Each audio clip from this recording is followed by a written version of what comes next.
Welcome back. All passengers held hostage by the Baloch Liberation Army rebels in southwestern Pakistan have been rescued. Senior Pakistani army official have added that 33 rebels have been killed during the high-risk military operation.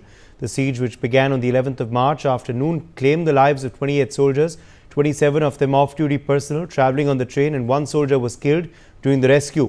Remember, the train Jaffar Express was carrying over 450 passengers when it was ambushed in the remote Bolan Pass area of Balochistan province, around 160 kilometers from Quetta.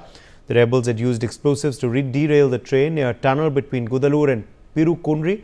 Before storming the carriages, the Baloch Liberation Army has claimed responsibility and released a video showing the blast and gunmen emerging from surrounding mountainous terrains.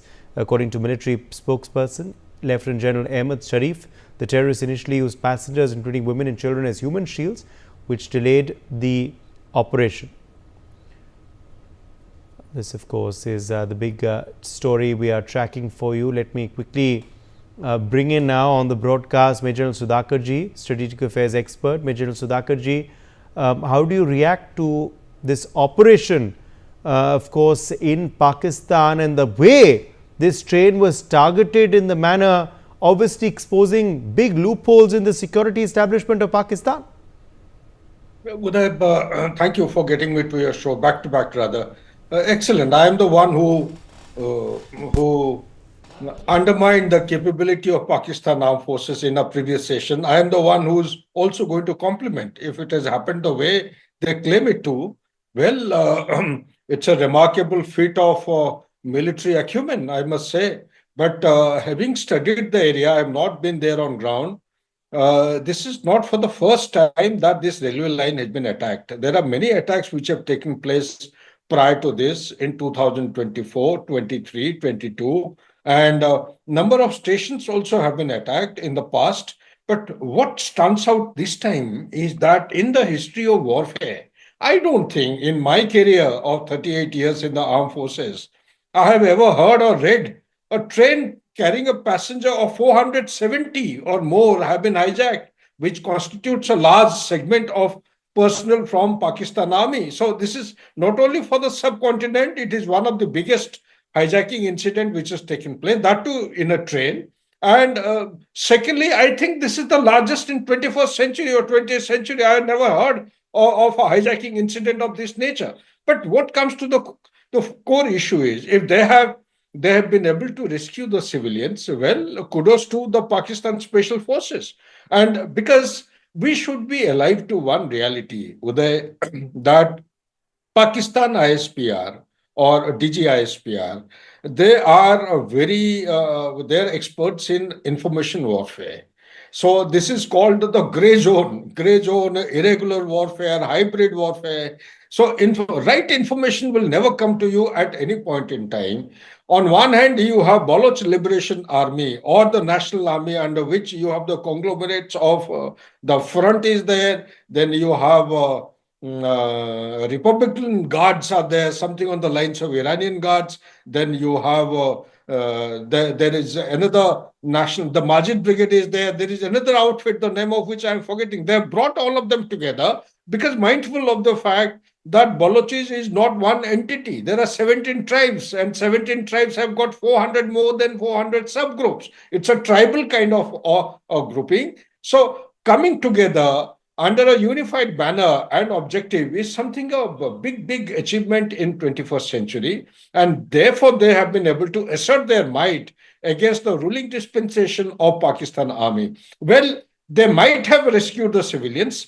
However, the grievances of the Balochis continue to remain, because here is a state which has got 43.6% of the land mass. The population is, they say, around 6% of total population of Pakistan, and they have loaned out. They have actually given out this thing to China, the gold mine and the copper mine. And this is perhaps on 99 years or some years of lease, which has been given to both. And the benefit, China, the worst thing that is happening is whatever mining is taking place from the gold mine or the copper mine from Balochistan, they are not declaring the recoveries or the extraction. So quietly they have been shipping out from Balochistan. Same is the case with the zinc, cobalt, you have thorium, you have uranium, name a thing. the coal, the oil reserve, everything is there. And out of whatever revenue the state earns, they get just about peanuts. Somewhere I was reading it is 130 million, whereas they get something almost close to around 18 to 20 billion per annum of revenue is being given, or maybe more than that. Exact figure I don't remember. So essentially, what is coming to is that today Balochistan, Right. despite being just resource rich in Pakistan, does not have connectivity, doesn't have Okay. employment Let me in opportunities. fact quickly at this point also get in Ravi Bhatt, senior historian who's joined us live as well. Ravi Bhatt, another attack of course in Balochistan.